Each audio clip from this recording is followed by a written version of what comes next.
So hi everyone and welcome. I'm Kirsten Winkler. I'm the founder of EduKWEST, and as every week we are on the search for better education. Today with Michael Brenner. He is the founder of startupbaltimore.org. So welcome, Michael, to the program. Thank you for having me, Kristen.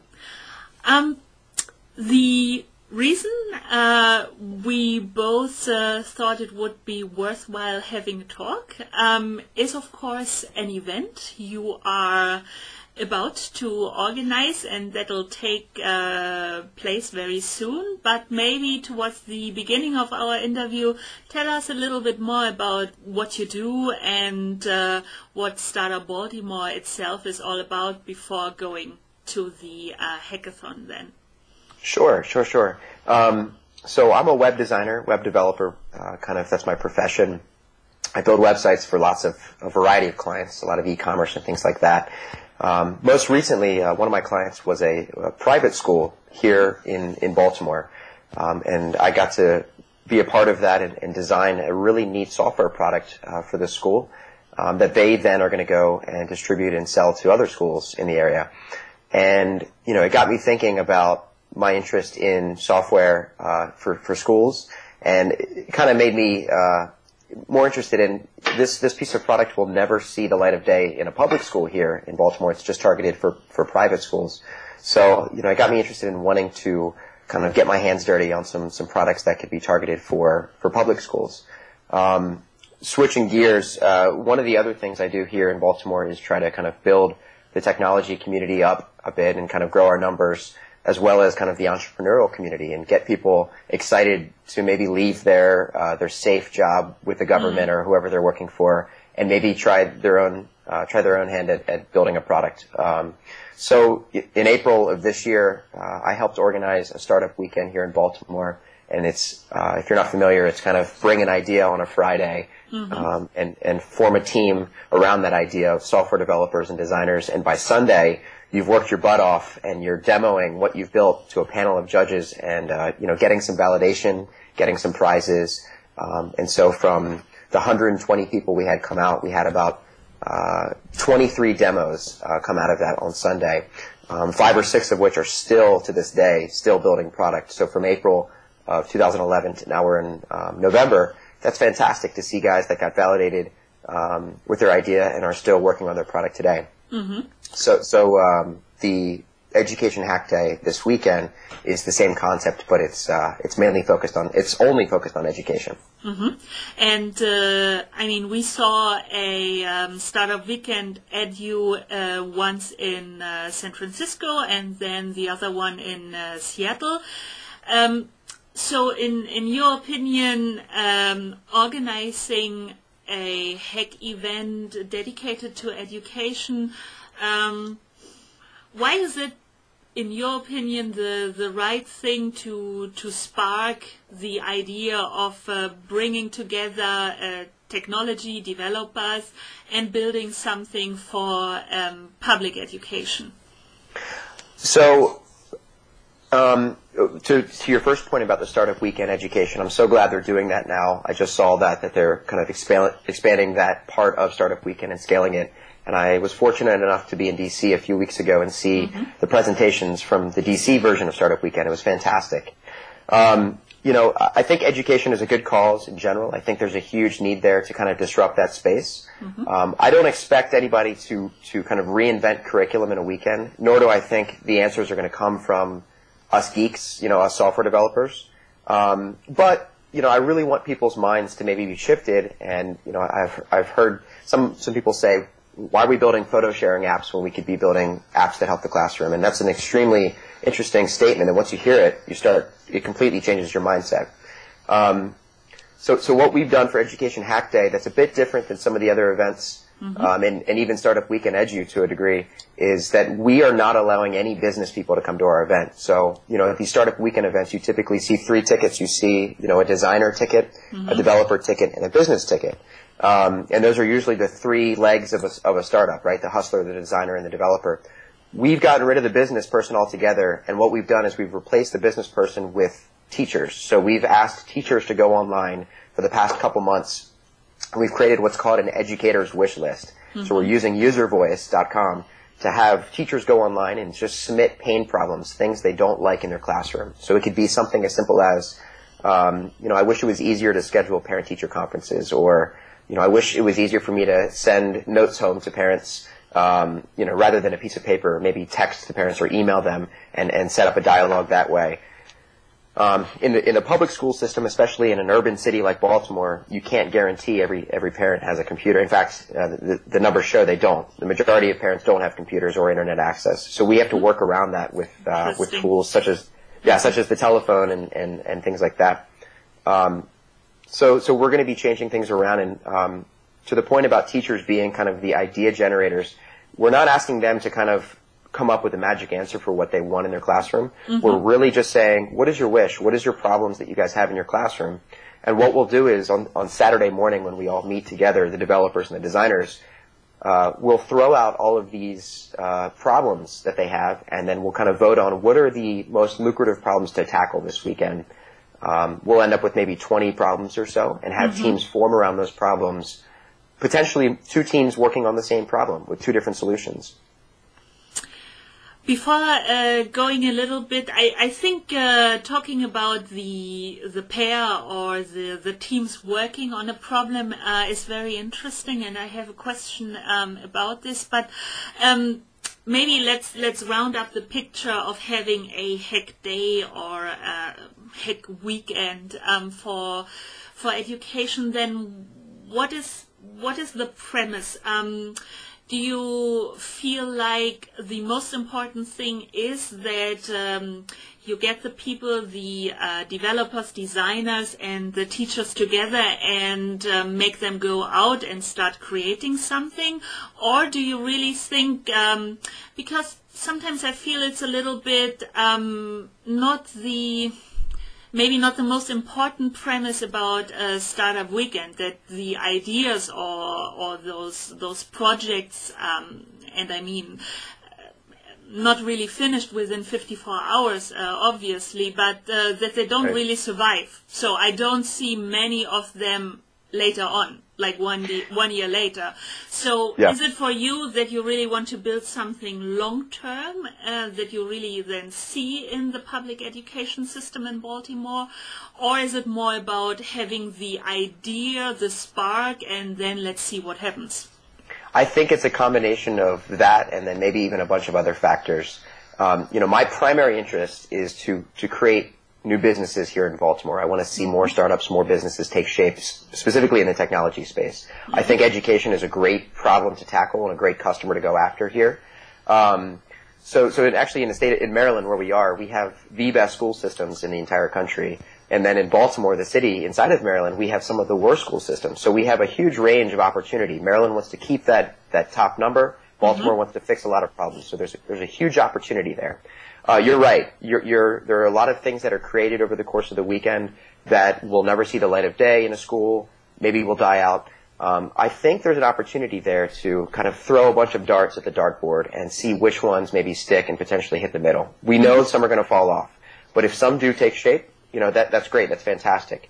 And another really big, interesting thing for me is to allow, like I said earlier on, some of these talented developers and designers who are working in their very safe and secure jobs, whether they're for the government or with big corporations, to allow them to kind of cheat on their job for a weekend so they can kind of not feel guilty about taking a risk or maybe moonlit lighting or putting a huge time investment into the startup.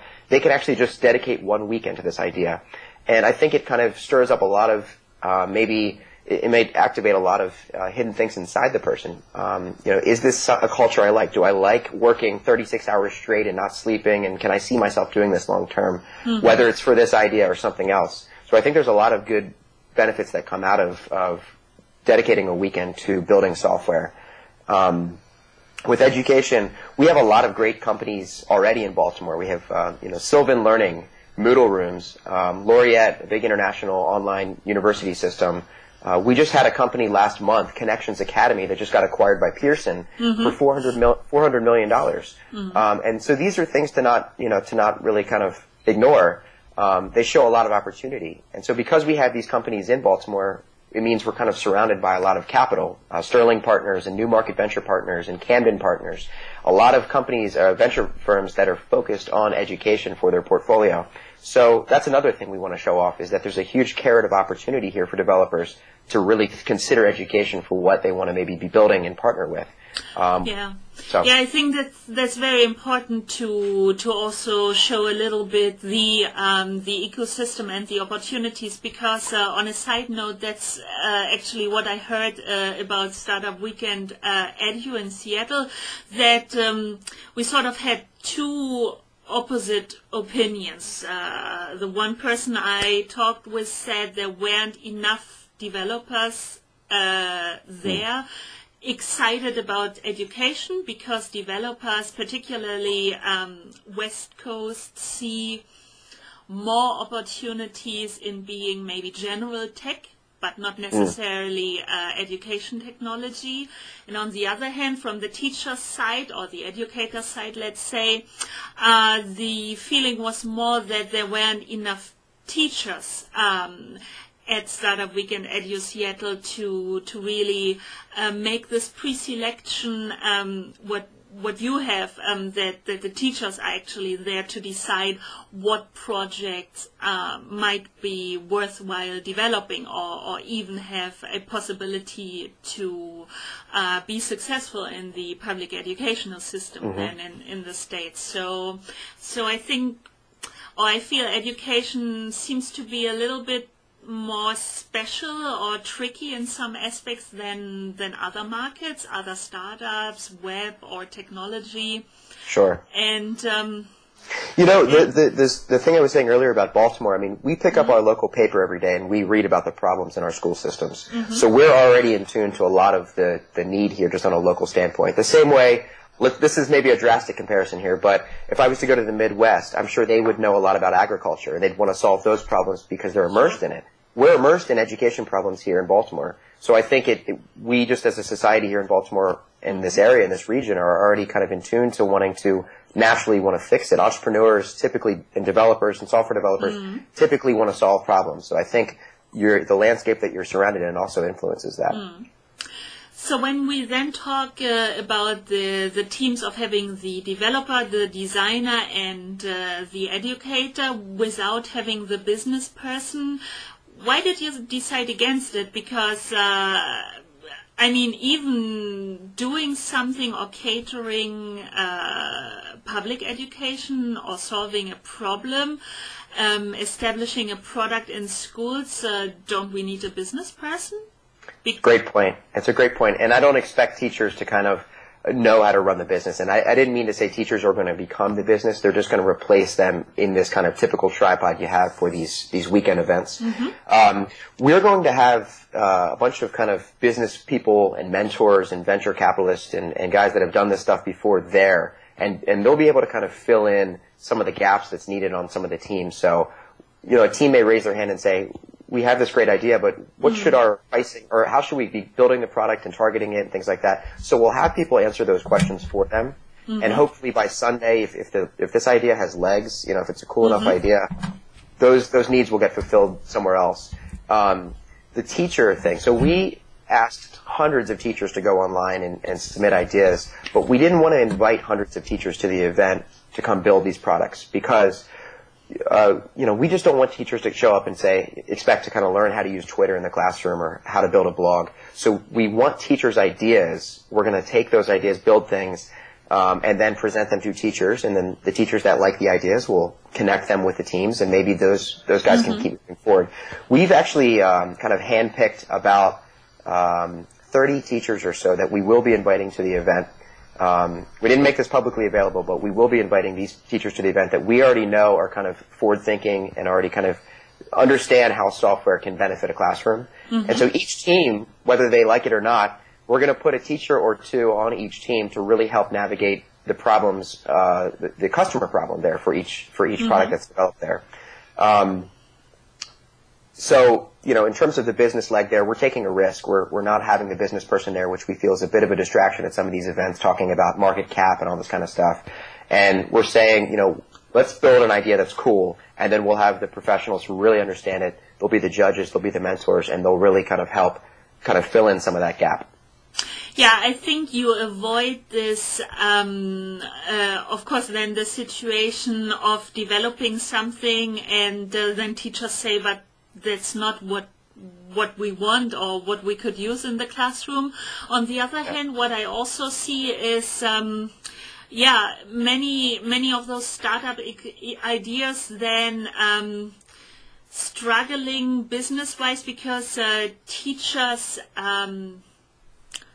accept them and they use them, but almost 100% are for free, like right at the beginning. And then it seems to be incredibly difficult for those startups to make the point and make the upsell, so that the school, the administrator or the principal or maybe even the district says, sure, that's something we are willing to pay for. So there seems to be something, I don't know, maybe a missing link in education, that so far the products I see in public education being successful are all for free, or when teachers pay for something, it's usually for course materials provided by other educators. So this will be interesting for me particularly to see what your teams will come up with, and maybe how they can bridge and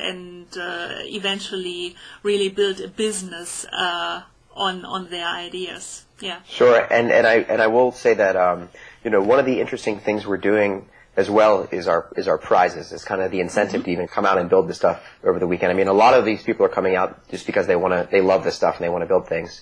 Sure. But it wouldn't be a weekend hackathon if you didn't have some sort of prize box at the end. And most of these events typically have very flashy things like laptops and iPads and free trips and stuff like that have nothing to do about the business. And those are great. But for what we wanted to do was to try to bring in together as many prizes as we could that could help sustain that business after Sunday as possible. So for example, some of the prizes we've got 6-month office space ready to start, go into an office on Monday for these teams for 6 months and not have to worry about paying for it. That's very cool, yeah. Yeah, thousands of dollars of pro bono legal aid if you want to incorporate your business or ask a lawyer a question about maybe how to go about doing certain things. And we've got some accountant time can help discuss the challenge you just brought up about pricing. Accountants can kind of help you with how to kind of do market penetration and how to price these things, and freemium versus premium models and stuff. And we've even been fortunate enough, I mean, you yourself, you've offered some interview and some amplification of what some of these teams have built through your blog.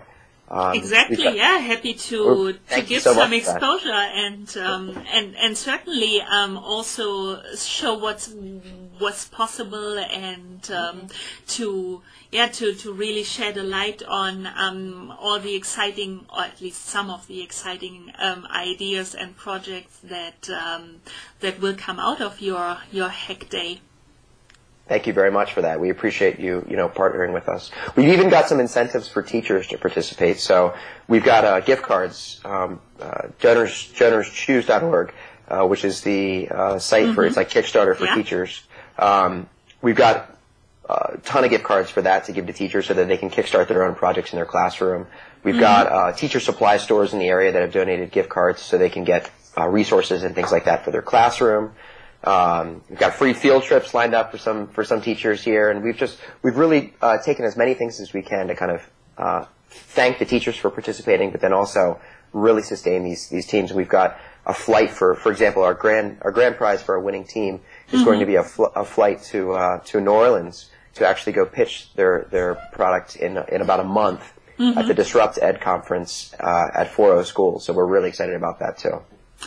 And Mike, then of course, I mean, it's coming up soon, but where can people find some of the work you have been doing online, or maybe do you have some more tickets to sell, and tell us a little bit more about where people can find more information.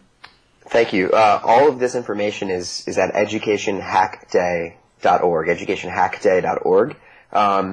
we're kind of doing this all through the Startup Baltimore brand. It's kind of a blog that I run here, as well as kind of a bunch of events we do here in Baltimore related to technology and startups here. So educationhackday.org will have all this information. We're going to be live streaming the presentations on Sunday, this Sunday, November 13th, from 4 p.m. to 6 p.m. Eastern Standard Time. And that will be available after the live stream as well. And we'll even have a kind of a professional video done of the highlights throughout the whole weekend. And then any sort of product that's created that has a website, we'll obviously list those on our website as well. And I think maybe we may ask you for some help there with that too. Very cool. So I definitely put the live stream on my site then as well. And well, for the moment, thank you so much for the talk and telling us a little bit more about what the Hack Day is all about. And then, well, the best of luck and success for Sunday. Thank you so much.